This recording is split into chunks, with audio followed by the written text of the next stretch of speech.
Joined by JD PicKell, the great from On3, host of the Hard Count.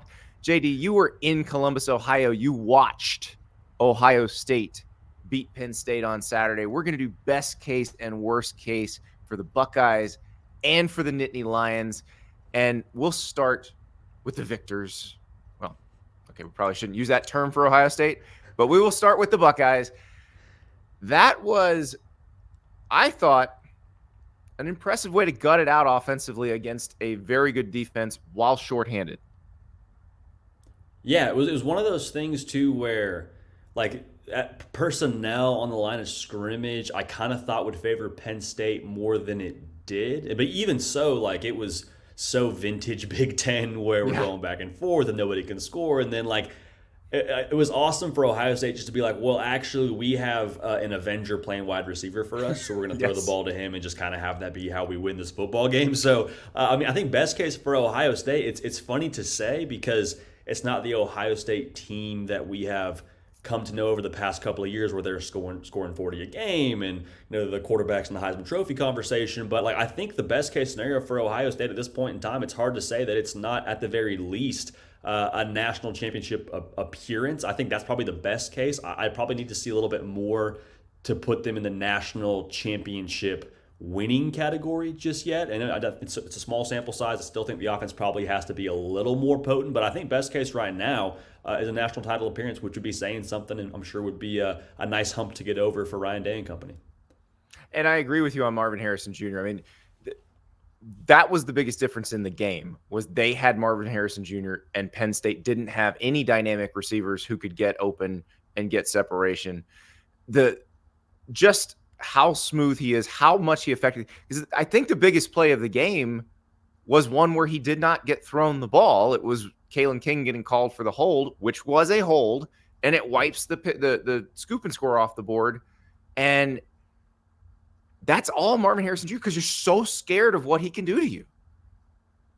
And I was surprised they didn't show him a little more attention the majority of the game. Like when they got down near that high red, low red area, they gave him a little more attention over the top. But for the most part, they just let those corners play with him. Like it was Kalen King and it was Johnny Dixon. And I didn't see him travel a ton in terms of, having to be Kalen King. You're matched up with him, traveling wherever he goes.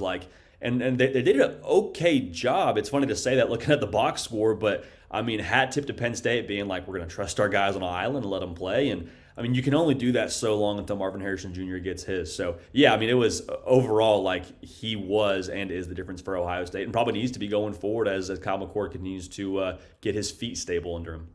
So you mentioned best case is a national title game appearance. And I do think the way everybody's playing this year, their best case probably is a national title, period.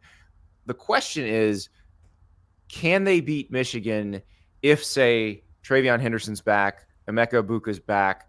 It feels like that version of the offense has a better chance, but it's so hard to say because Michigan just destroys everybody, but they haven't really played anybody good.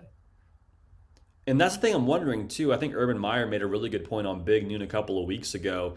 Like, if you're the same team in November as you are in September, like, we got problems. So, like, everybody else, the metaphor for me is, like, everybody else is lifting heavy weight right now. Notre Dame's lifting the 45s playing Notre Dame. They're squatting heavy playing Penn State. And Michigan's, like, trying to find a way to get strong for November using, like, resistance bands during the year, Andy. Like, you get to November, and it's very, very difficult to simulate that kind of resistance. So I mean, it's a low weight, high reps, I suppose, is what you would say. But I think you're exactly right. Like Michigan and Ohio State, curious to see the trend right there because that is obviously the question that defines success for both sides.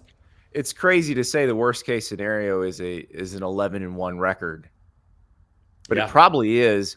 And the problem with Ohio State and Ryan Day, I think he says all the right things about this. Where it's expected, you're expected to win every game, you're expected to beat your rival, blah, blah, blah, blah, blah.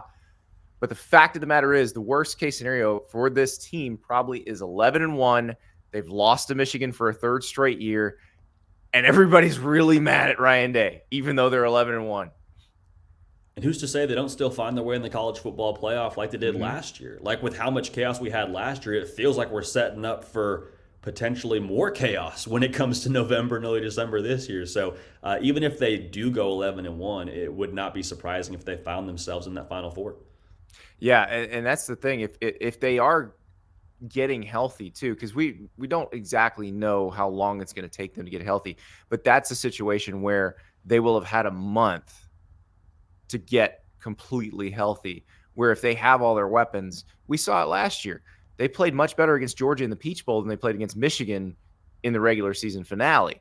So this is a team that can do that and can turn it on. But I am sure everybody in Columbus would rather they just go ahead and beat Michigan in that little streak where it stands and go ahead into the Big Ten championship game. What do they have to do to be good enough to beat Michigan at the end of the year?